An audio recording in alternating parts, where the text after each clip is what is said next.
On va passer maintenant à la partie environnement culturel et description du pays. Donc, Adrien, est-ce que tu peux nous décrire un petit peu la ville où se trouvait l'établissement, si elle était excentrée du centre-ville, ce qu'il y avait à faire un petit peu dedans?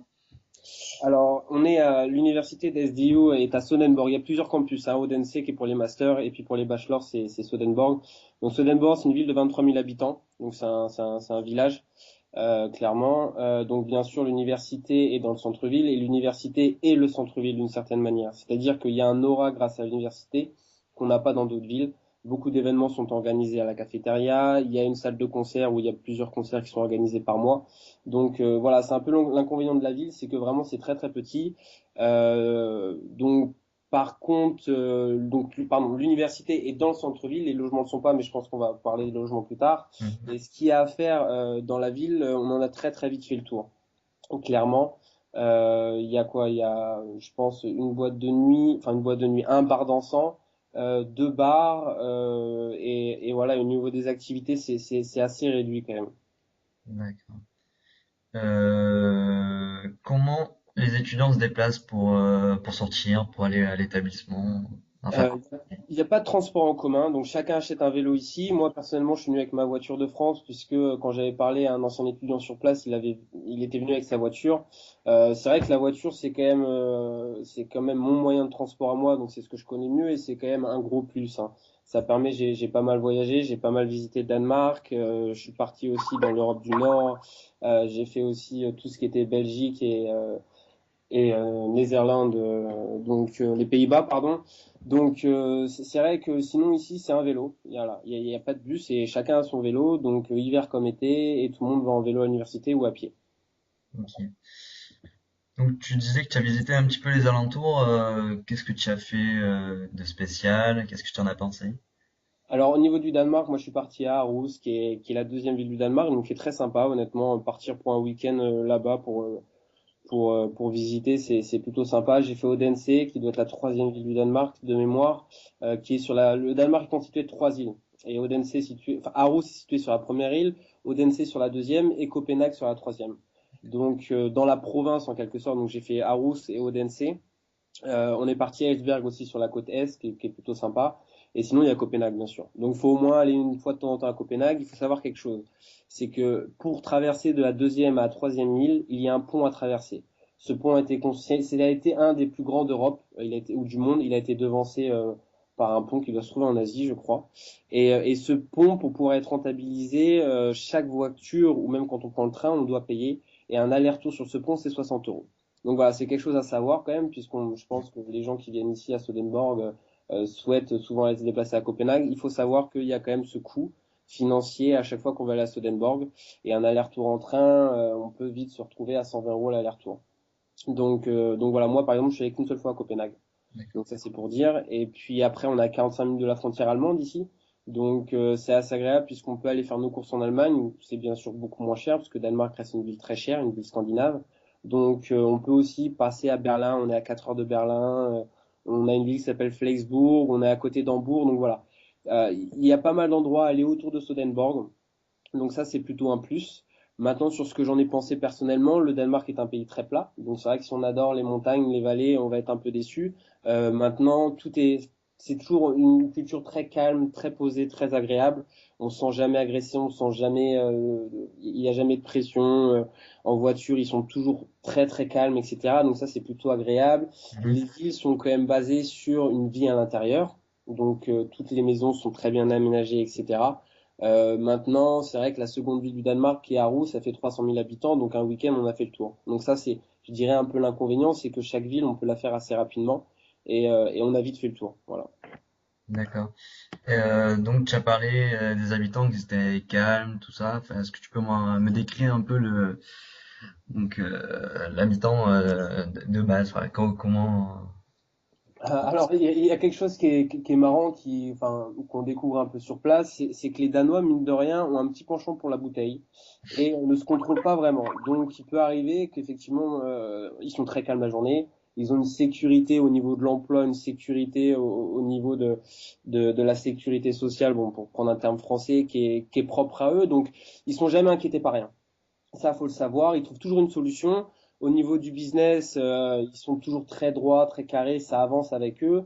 Par contre, ils arrivent le matin à 9 heures, ils repartent le soir à 16h30, 17 heures, un peu comme l'administration française. Donc, c'est vrai que voilà, c'est très calme, c'est très posé et en même temps c'est très efficace au niveau de leur façon de vivre dans tous les domaines. Et par contre, ils ont un sacré penchant pour la bouteille. Donc, faut le savoir parce que des fois on peut être un peu étonné, hein. On sort de temps en temps et on se demande où on est arrivé parce qu'effectivement, ils ont du mal à se contrôler.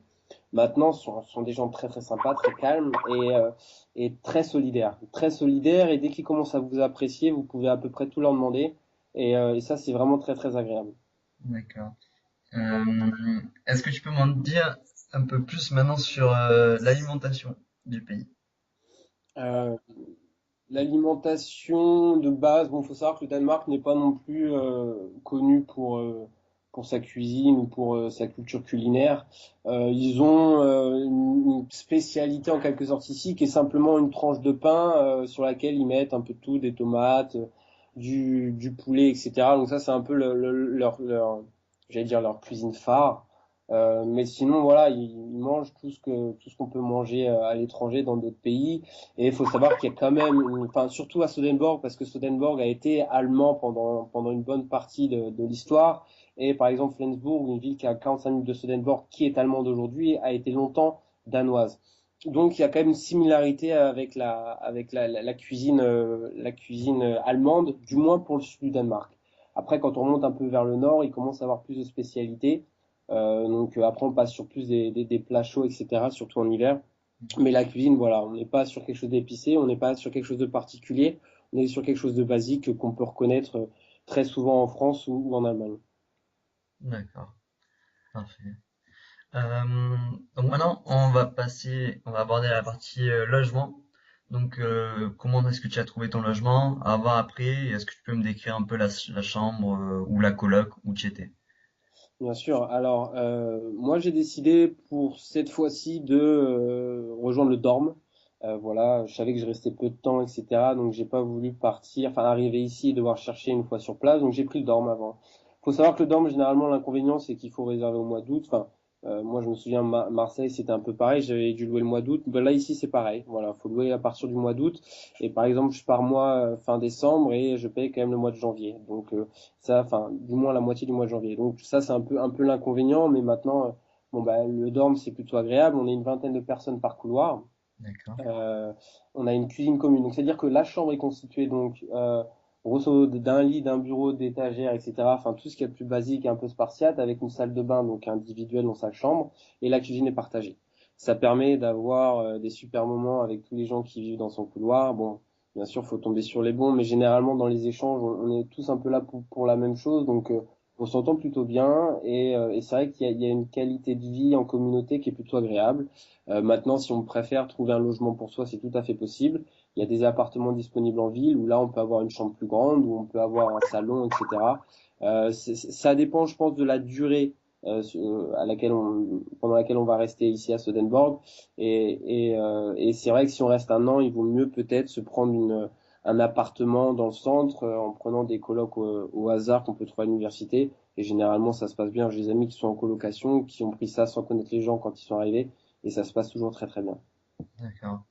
Et est-ce que tu peux en dire un peu plus au niveau des prix des appartements? Oui, pardon, oui, bien sûr. Bah, moi, je paye 320 euros là, pour la chambre, ce C'est quoi? qui est, moi, je trouve personnellement, comparé au Danemark, par rapport au prix de la vie en général, pas excessivement cher. Maintenant, les appartements dans le centre sont un peu au même prix, peut-être un peu plus cher, 350, 400 euros. Bon, D'accord. maintenant, on est à Sodenborg, hein, c'est quand même une petite ville, et puis on est proche de l'Allemagne, donc c'est peut-être ce qui explique les prix qui sont pas très très élevés. Maintenant, si on part à Odense, par exemple, ça va être beaucoup plus élevé. Et je parle même pas de Copenhague où là, c'est une vraie fortune. Donc, on est un peu dans une bulle ici au niveau des prix et c'est plutôt agréable parce que je pense que si on veut avoir un appartement plutôt agréable dans le centre-ville, on peut quand même se le permettre. Ok. Et c'était combien de mètres carrés? J'en ai aucune idée. Je crois que je dois avoir 20 mètres carrés, 20 ou 21 pour ma chambre.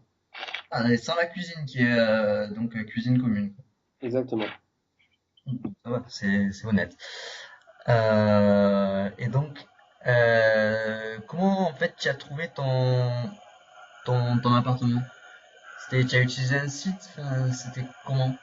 Non, non, c'est l'université qui envoie un email donc lorsqu'on est accepté ici à SDU qui propose effectivement c'est indépendant de l'université enfin c'est indépendant oui c'est indépendant parce que c'est une entreprise privée qui gère donc le dorm mais bien sûr ils ont une coopération avec l'université donc l'université envoie un lien directement et ça permet de trouver maintenant si on veut trouver un appartement sur place on peut Facebook fonctionne pas mal hein.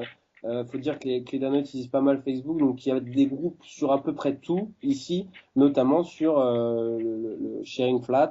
Donc on peut trouver avant de venir un appartement dans le centre en colocation, ou sinon on vient sur place et à l'université il y a des annonces. Mais en ce qui concerne le dorm, il faut toujours se prendre en avance et c'est simplement un lien qui est envoyé par l'université.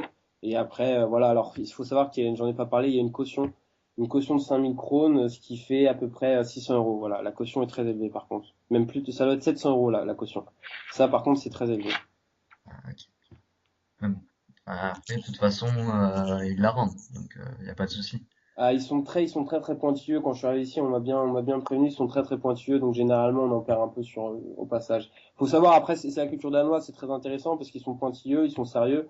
Et c'est vrai que bon, j'ai eu quelques problèmes de paiement par rapport au compte en banque, etc. avec 2 jours de délai. Et bon, tout de suite, ils appliquent la fille et tout de suite, ils envoient une lettre, etc. Enfin, ça, voilà. Et même quand on explique le problème, la loi, enfin, la loi. Les règles sont les règles. Et ils sont pointilleux là-dessus et voilà, ça c'est quelque chose aussi d'intéressant dans la culture danoise qui parfois peut être un petit peu embêtante, mais en tout cas voilà, faut leur avouer cette qualité.